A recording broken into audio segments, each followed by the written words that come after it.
living with sickle cell has not been easy. It was very challenging, especially from my early days when people didn't quite understand what sickle cell was.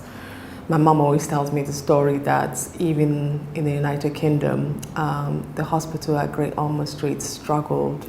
They struggled initially to understand what I was going through, but eventually they are the one who diagnosed me as someone living with sickle cell.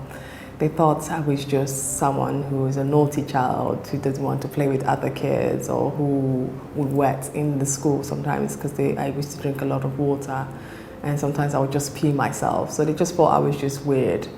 And luckily for that hospital, they diagnosed me with sickle cell, and that made things a lot easier for my mum. But at the time, she didn't understand, what does it mean to have a child that has this, that is being born with sickle cell, and how does she manage it? As time went on, as life progressed, I had to understand living with sickle cell is very painful. Not just the physical pain I had from the illness, but sometimes the pain from society. So my biggest pain was not just dealing with the hospital pain, but was also dealing with the rejects, being a reject to society. People, my teachers would say, oh, why do you still try the effort to come back to school? You're not that good. And we try our hardest to make you pass, but you're not understanding what we're teaching. So it's difficult. But with time, I started understanding my diversity of being different. I also had an opportunity if I only learned to embrace it.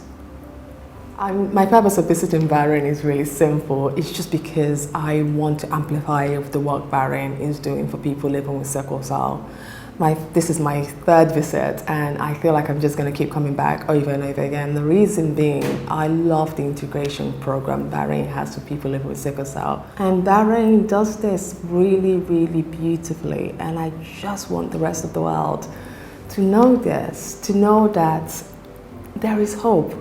But hope only comes when we work together and build a collective plan for people living with sickle cell, not just having a one-point care of their hospital visit, but actually, and psychologists, which they sometimes do, but it's actually extended it into the bigger world, where if they want to get a job, you assist them.